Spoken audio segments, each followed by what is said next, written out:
नमस्कार दोस्तों, moratorium extension और मोरेटोरियम इंटरेस्ट वेव के ऊपर आज सुप्रीम कोर्ट में सुनवाई होनी थी।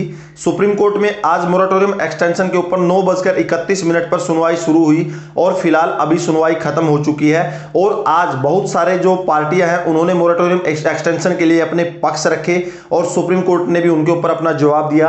आज की इस वीडियो में हम एक एक पॉइंट क्लियर करेंगे कि सुप्रीम कोर्ट ने मोरेटोरियम एक्सटेंशन और इंटरेस्ट वेव के ऊपर अपना क्या पक्ष रखा। और अगर आप घर बैठे फ्री में अकाउंट ओपन करना चाहते हैं तो डिस्क्रिप्शन में लिंक है, आप 5 मिनट के अंदर करवा सकते हैं। तो चलिए दोस्तों, आज कुछ नया सीखते हैं।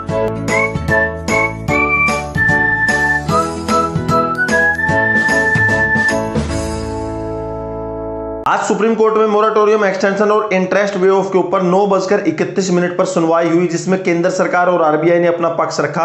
केंद्र सरकार और आरबीआई ने सुप्रीम कोर्ट के सामने एफिडेविट दिया कि जितने भी क्रेडिट इंस्टीट्यूट है वो 5 नवंबर से, यानी मोरेटोरियम इंटरेस्ट वेव के ऊपर जो कंपाउंड इंटरेस्ट लगा था, यानी चक्रवृद्धि ब्याज और साधारण ब्याज, यानी कंपाउंड इंटरेस्ट और सिंपल इंटरेस्ट के बीच का जो डिफरेंस है, यानी जो भी एडिशनल इंटरेस्ट लगा था, सभी बैंक और एनबीएफसी कंपनी जो 6 महीने का मोरेटोरियम दिया गया था उस टाइम में लगा, वो 5 नवंबर 2020 से हर एक बैंक और एनबीएफसी कंपनी डायरेक्टली बोरोवर के अकाउंट में क्रेडिट करना शुरू कर देंगे।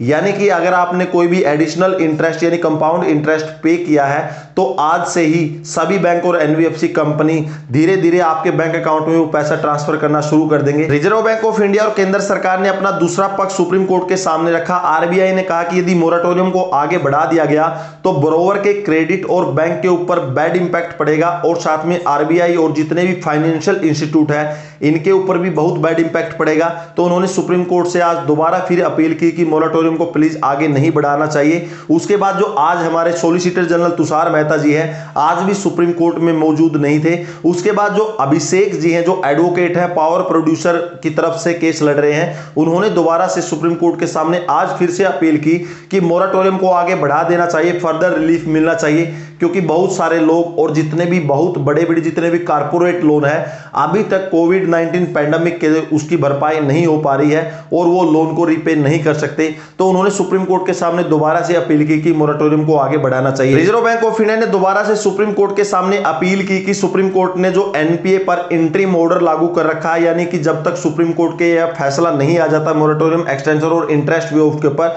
तब तक कोई भी बैंक या एनबीएफसी कंपनी किसी भी लोन को एनपीए में नहीं डाल सकती, यानी नॉन परफॉर्मिंग एसेट में। तो आरबीआई ने दोबारा से सुप्रीम कोर्ट के सामने अपील की कि जो सुप्रीम कोर्ट ने इंटरिम ऑर्डर एनपीए के ऊपर दिया हुआ है, प्लीज उस ऑर्डर को कैंसिल कर दे, क्योंकि बैंक और एनबीएफसी कंपनियां लोन को क्लासिफाइड नहीं कर पा रही हैं कि उनको रिकवर कैसा करना है। सभी पक्षों की दलीलें सुनने के बाद सुप्रीम कोर्ट ने आज फिर सुनवाई को टाल दिया। सुप्रीम कोर्ट ने कहा कि 18 नवंबर 2020 को इसके बाद फिर से दोबारा सुनवाई होगी, क्योंकि आज सॉलिसिटर जनरल तुषार मेहता जी दोबारा से सुप्रीम कोर्ट में प्रेजेंट नहीं है। फाइनली सुप्रीम कोर्ट ने एक और तारीख दे दी है, यानी 18 नवंबर 2020 को दोबारा से केस की सुनवाई होगी। लेकिन इधर प्रॉब्लम दोस्तों ये आ रही है कि तारीख पे तारीख जब तक सुप्रीम कोर्ट का फैसला आ जाएगा तब तक तो बैंक और एनबीएफसी कंपनी वाले जितने भी बोरोवर हैं उनका बुरा हाल कर ही देंगे, क्योंकि आपको पता है कि लोन रिकवरी एजेंट हो गए, उसके बाद में बैंकों के जो चार्जेज है, पेनल्टी है, एनबीएफसी कंपनी के चार्जेज और पेनल्टी है, बहुत ज्यादा बोरोवर्स के ऊपर लग रहे हैं, क्योंकि सुप्रीम कोर्ट का फैसला बहुत ज्यादा डिले होता जा रहा है और लोगों की परेशानियां बहुत ही ज्यादा बढ़ रही है।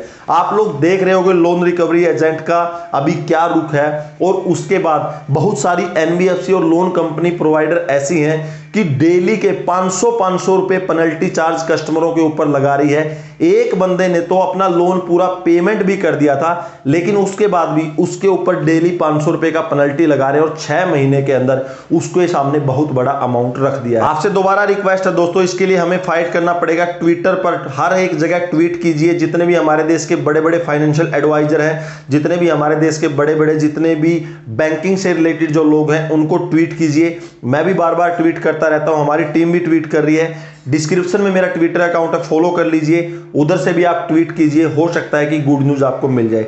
दोस्तों दोबारा से सुप्रीम कोर्ट की सुनवाई 18 नवंबर 2020 को होगी, तब तक के लिए सुप्रीम कोर्ट की सुनवाई टल गई है। दोस्तों अगर आपको वीडियो अच्छी लगी है तो लाइक कीजिएगा, वीडियो के बारे में कोई कमेंट है तो प्लीज कमेंट सेक्शन में आप कमेंट कीजिएगा।